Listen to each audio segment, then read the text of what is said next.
विपिन, सब्जी काट कर रखना, शाम को रात के खाने में तुम्हारी मनपसंद सब्जी बनाऊंगी। कहते हुए नीतू ने जल्दी से अपना नाश्ता ख़त्म किया। ओके, ये रही तुम्हारी कार की चाबी और ये रहा टिफ़िन। पहले पकड़ लो वरना फिर से भूल जाओगी। कहते हुए विपिन ने पत्नी को टिफ़िन पकड़ाया। अगर चाहूँ भी तो तुम मुझे भूलने कहाँ दोगे? नीतू खिलखिला उठी। तुम्हारे फेवरेट आलू के पराठे रखे हैं, अच्छे से खा लेना। OMG, आलू के पराठे? फिर तो हो चुका मेरा खाना। ऑफिस में सभी को तुम्हारे हाथ के आलू के पराठे बहुत पसंद है।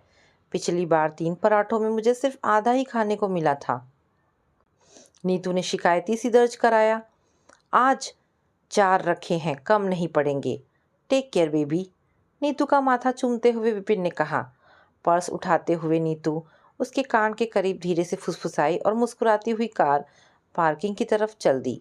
देख रहे हो जी, सबके घरों में बेटा ऑफिस जाता है और बहू घर के काम संभालती है, पर मेरे यहाँ तो उल्टी गंगा बह रही है। मैडम जी सच संवर कर एक हाथ में पर्स और दूसरे हाथ में कार की चाबी घुमाती हुई काम पर निकल गई हैं और मेरा सीधा साधा बेटा उनकी गुलामी कर रहा है। घर से ही ऑफिस का काम करता है और दिन भर घर भी संभालता है। हाय री किस्मत। बेटे को बहू के लिए टिफ़िन बनाते देख सामने के बेडरूम में पति अमर जी के साथ बैठी विपिन की मम्मी सरला का भुनभुनाना चालू था। छोड़ो भी भगवान, जब अपना ही सिक्का खोटा हो तो परखने वाले को क्या दोष। कितनी बार समझाया बहू को इतनी छूट मत दे, आखिर है तो औरत जात। एक बार बाहर की हवा लगेगी तो सिर पर बैठकर नाचेगी। लेकिन साहबजादे को कौन समझाए। छोड़ो, जाने दो, हमें क्या करना है। जब तक इच्छा है रहो, नहीं तो गांव चल के रहेंगे। जब तक यहाँ है अपना मुंह बंद रखें। अमर जी ने सलीके से पत्नी को अपना ज्ञान परोसा।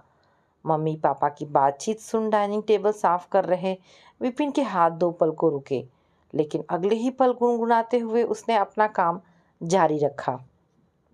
यूं भी अब उसे मम्मी पापा के जहर बुझे तीरों से कोई फर्क ना पड़ता था, क्योंकि अपने भविष्य को बेहतर बनाने के लिए उसने और नीतू ने ये फैसला अपनी मर्जी से काफ़ी सोच समझ कर लिया था। 28 वर्षीय नीतू एक होनहार युवती थी जिसने हाल ही में अपनी मेहनत और प्रतिभा के बल पर छोटी सी उम्र में एक मल्टीनेशनल कंपनी में डिप्टी GM की पोस्ट संभाली थी। उसकी बढ़ती जिम्मेदारी और काम के अतिरिक्त दबाव के चलते यह उन दोनों का साझा डिसीजन था कि फ़िलहाल विपिन घर की जिम्मेदारी संभाल लेगा। बाद में उनके बच्चा प्लान करने पर नीतू घर से काम करेगी, ताकि बच्चे को माँ की प्यार भरी देखभाल और सही परवरिश मिल सके। समझदार नीतू कभी भी दूध पीते बच्चे को किसी नैनी के भरोसे नहीं पालना चाहती थी। खुद विपिन भी बहुत अंडरस्टैंडिंग था, लिहाजा पत्नी के सफल कैरियर और अपने को बेहतर भविष्य के लिए उसने खुशी खुशी वर्क फ्रॉम होम का चुनाव किया था। हालांकि यंग कपल अपने इस निर्णय पर काफ़ी खुश था, पर गाहें बगाहें उन्हें अपने बड़ों के कोपभाजन का शिकार बनना ही पड़ता था। दरअसल विपिन के पेरेंट्स पुरानी सामाजिक मान्यताओं के पक्षधर थे, जिन्हें बेटे बहू की आधुनिक सोच और निर्णय हजम नहीं होती थी। पहली पहल उनके तंज कसे जाने पर विपिन व्यथित हो अपना आपा खो बैठता था, मगर नीतू उसे जल्दी संभाल लेती थी। वो जानती थी कि आधुनिक दौर के बदलाव की यह बयार धीरे धीरे ही सही उनके बड़ों को अपनी गिरफ्त में जरूर ले लेगी, इसलिए वह विपिन को समझाया करती थी। पर मम्मी पापा के चरित्र का दोहरा मापदंड विपिन को समझ के बाहर था। वो जानता था कि कैसे यही मम्मी दीदी की शादी के बाद नाते रिश्तेदारों और आस पड़ोस में जीजा जी की तारीफ करते ना थकती थी, क्योंकि वे घर के तमाम कामों में बराबरी से दीदी का हाथ बटाते थे। लेकिन आज बेटे के वही काम करने पर बहू गुनहगार बन गई थी। वो समझ ना पाता था कि यह कौन सी सामाजिक व्यवस्था थी जिसमें दामाद के घर का काम करने पर उसकी तारीफ में कसीदे पढ़े जाते थे, और अगर बेटा वही काम करे तो वह जोरू का गुलाम कहलाता था।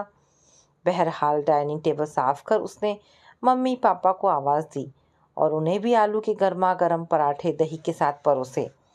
फिर अपने लिए प्लेट लगाकर वह सीधा अपनी टेबल पर जा पहुंचा और लैपटॉप खोलकर ऑफिस का ज़रूरी काम निपटाने लगा। शाम को सब्जी फ्रिज से निकाल ही रहा था कि मम्मी ने आवाज़ दी, भाई अगर बहू को एतराज़ ना हो तो मैं सब्जियां काट कर रख देती हूँ। कैसी बातें करती हैं आप माँ, भला आपसे बेहतर सब्जी कोई काट पाएगा? कहते हुए विपिन मन ही मन मुस्कुराया और सब्जी की बास्केट मम्मी के आगे रख दी। वो जानता था कि मम्मी को मालूम है कि उसे ठीक से सब्जी काटनी नहीं आती और अक्सर वह सब्जी काटते हुए चाकू से खुद को चोट पहुंचा लेता है। देर शाम नीतू ने दर्द से कराहते हुए घर में पहला कदम रखा। क्या हुआ बेबी? विपिन अपना सारा काम छोड़कर दौड़ा। कुछ नहीं, रास्ते में कार में ना जाने क्या प्रॉब्लम हुई, रुक रुक कर झटके खा रही थी। आते वक्त उसे सलीम के गैराज पर छोड़ आई हूँ, कल शाम तक मिलेगी। वहाँ से ऑटो पकड़ने निकली ही थी कि जाने कहाँ से लोहे की एक कील पैर में चुभ गई। काफ़ी खून भी निकला है और अब बहुत दर्द कर रहा है। नीतू दर्द से फिर कराह उठी, ये तो काफ़ी गहरा कट है, डॉक्टर को दिखा दो और हाँ एटीएस का इंजेक्शन भी लगवा लेना। अमर जी ने घाव देखते ही कहा। मैडम जी तो चोट लगाकर बैठ गई, अब खाना का क्या होगा? बच्चों के जाने के बाद सरला की आंखों में झुंझलाहट थी। कैसी बातें करती हो भगवान, उसने जानबूझकर थोड़े ही कील में पाँव दे मारा। वो तो वैसे ही दर्द से परेशान है। चलो आज हम मिलकर खाना बनाते हैं। वैसे भी बहुत दिन हो गए तुम्हारे हाथ का स्वादिष्ट खाना खाए हुए।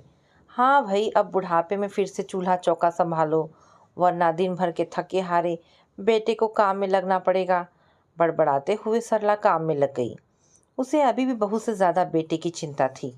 जब तक नीतू और विपिन लौटे, खाने की खुशबू से पूरा घर महक रहा था। मम्मी पापा को खाना सर्व करके विपिन अपने और नीतू के लिए भी एक प्लेट में खाना परोसने लगा। उसके पैर में अभी भी काफ़ी दर्द है, ठीक से चला नहीं जा रहा और थकी हुई भी है, तो उसे वहीं खिला दूंगा। मम्मी की आंखों में कौंधते सवाल को देख विपिन ने सफाई दी। एक ही प्लेट में दोनों खाओगे? क्या घर में बर्तनों की कमी है? सरला ने चिढ़कर पूछा।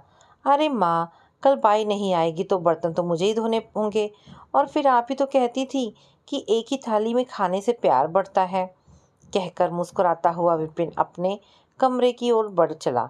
बेटे का दो टूक जवाब पाकर सरला हतप्रभ रह गई।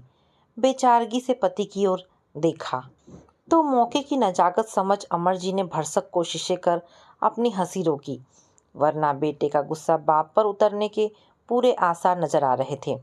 वैसे भी पत्नी के तेज तर्रार स्वभाव के चलते अधिकतर मौक़ों पर अमर जी चुप्पी साध जाया करते थे। कभी अपनी बात रखते भी तो इस तरीके से कि पत्नी को बुरा ना लगे। 2-3 दिन में विपिन की बेहतर देख रेख से नीतू का घाव जल्द भर चला। परिस्थितियों को देखते हुए बेमन से ही सही, अमर जी और सरला जी ने भी घर के कामों में हाथ बटाया। फिर भी बेटे को बहू की देखभाल करते देख अक्सर सरला चिढ़ जाती थी। उसी बीच नीतू के हाल जानने के लिए उसकी माँ का फ़ोन आया। उसके बाद उन्होंने काफ़ी देर तक अपनी समधिन सरला से भी बात की। उस दिन सुबह नीतू ऑफिस के लिए तैयार हो ही रही थी कि उसका मोबाइल घनघना उठा। ये मैं क्या सुन रही हूँ? विपिन घर पर रहता है और तुम ऑफिस जाती हो? हाँ माँ, इसमें हर्जी क्या है? कई बार ज़्यादा काम की वजह से मैं ऑफिस से लेट आती हूँ। ऐसे में कोई तो घर संभालने वाला होना चाहिए। तुम दोनों ने किसी से भी बिना पूछे इतना बड़ा डिसीजन ले लिया। आखिर नाते रिश्तेदार क्या कहेंगे कि दामाद घर में बैठा बेटी की कमाई खा रहा है? ये तूने ठीक नहीं किया नीतू, आखिर हमें समाज के बीच ही रहना है। मम्मा, लोगों का तो काम ही है कुछ ना कुछ कहते रहना, और फिर आपको कब से समाज की फिक्र होने लगी? याद है जब भैया शादी के बिना गैर जाति की लड़की को भगाकर घर ले आया था तो कैसे बिना समाज की परवाह किए आपने उनकी चटमंगनी पट शादी करा दी थी। कहते हुए नीतू कुछ पल को रुकी। पिछला कुछ वक्त हमने कितनी तंगहाली में गुजारा है। जब मेरे पास ढंग की जॉब तक ना थी तब कहाँ थे आपके ये सो कॉल्ड नाते रिश्तेदार? कोई भी हमारी मदद को आगे क्यों नहीं आया? और आज जब मेरी इतनी अच्छी जॉब लगी है और हम इसे अच्छे से मैनेज करने की कोशिश कर रहे हैं, तो आप चाहती हो कि मैं घर बैठ जाऊं?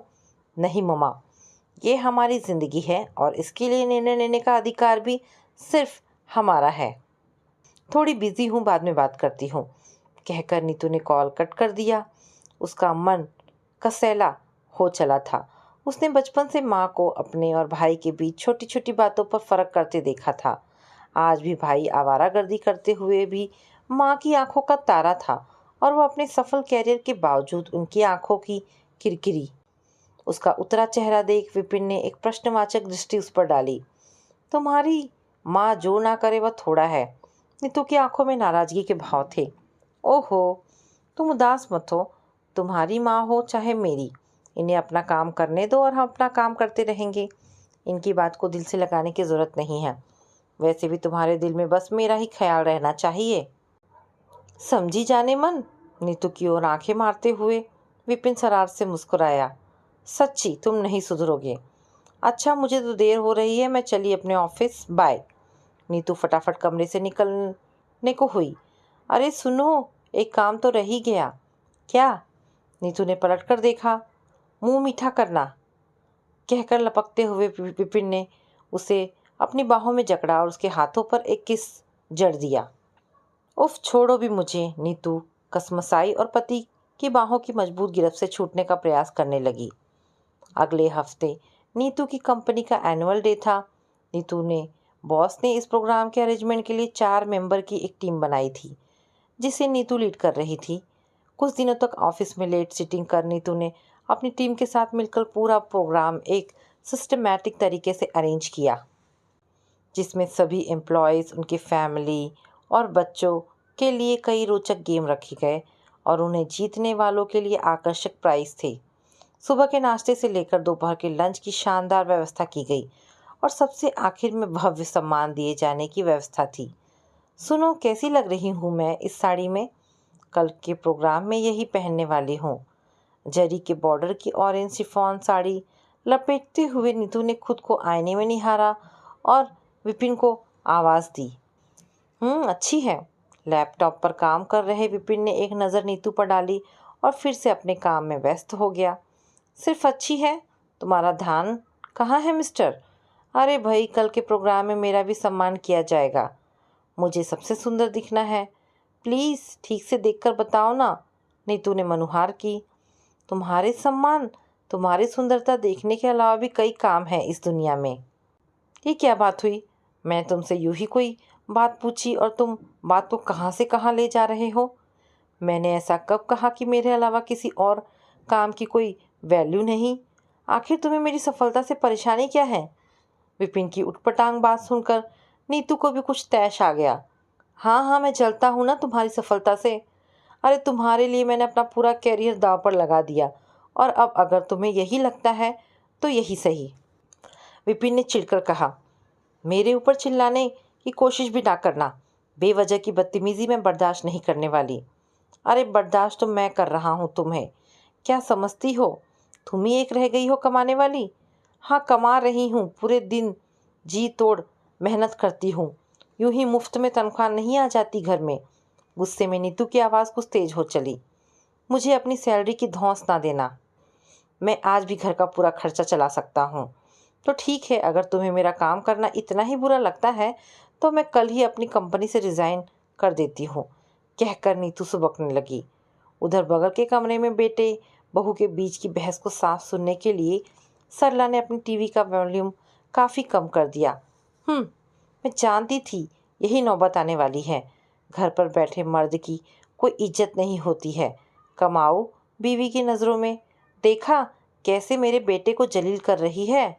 अब भी विपिन को समझ आ जाए तो अच्छा है, कहते हुए सरला ने पति के सामने अपनी भड़ास निकाली। वैसे बेटे और बहू के बीच की बहस सुनकर उसे बड़ा सुकून मिला था। उधर विपिन ने सबक रही नीतू की ओर धीरे से पानी का गिलास बढ़ाया। सॉरी, मेरे कहने का वो मतलब नहीं था। पहले मुझे ये साफ साफ बताओ कि हुआ क्या है। आखिर जो बातें हमारे बीच पहले से ही क्लियर है, उन पर बहस छेड़ने का मतलब क्या है? मैं जानती हूँ कि तुम बेवजह इस तरह की बातें नहीं कर सकते। सच्ची बताओ, क्या तुम किसी टेंशन में हो? नीतू ने विपिन की आंखों में झांकते हुए पूछा। नीतू, ये देखो, 2 दिन पहले मेल आया है। रिसेशन के चलते कंपनी ने मेरी सैलरी 10% कम कर दी है। जिस वक्त मेरा इंक्रीमेंट होना था उसमें ये सब। विपिन ने नीतू को कंपनी का मेल दिखाया। नीतू, हमने आज तक किसी की भी परवाह नहीं की, जो सही समझा वही करने की कोशिश की। पर कभी कभी लगता है कि कहीं हम गलत तो नहीं कर रहे। मेरा मतलब यह मेरी जिम्मेदारी है कि मैं तुम्हें जीवन के सारे सुख दूँ, पर मैं अपनी जिम्मेदारी ठीक से उठा नहीं पा रहा। इधर हमारे पेरेंट्स हमारे इस डिसीज़न में खुश नहीं हैं। अब लगता है कि मैंने तुम्हारे ऊपर सारी जिम्मेदारी लाद दी है। मेरे मन में 2 दिन से यही ऊहा-पोह चल रही है कि कहीं अनजाने में मैं अपनी जिम्मेदारी से भाग तो नहीं रहा हूँ। विपिन का स्वर गीला हो चला। पहले ये बताओ कि तुमने मुझे ये बात पहले क्यों नहीं बताई? तुम अपने एनुअल डे की तैयारियों में बिजी थी, इसलिए मैं तुम्हें डिस्टर्ब नहीं करना चाहता था। देखा मेरे भोले हस्बैंड, हमें एक दूसरे से सिर्फ प्यार ही नहीं बल्कि एक दूसरे की परवाह भी है। तभी तो मेरी खुशी के लिए 2 दिन से तुमने यह दर्द अपने भीतर समेटे रखा। विपिन, प्यार में जिम्मेदारियों का बंटवारा नहीं होता। जब जिसके हिस्से जो काम आए कर लिया। इसमें किसी तरह का कोई कॉम्प्लेक्स फील नहीं होना चाहिए। अरे, जब तुम घर का काम खुशी खुशी समेट लेते हो तो मुझे भी कमाने की जिम्मेदारी उठाने में संकोच कैसे?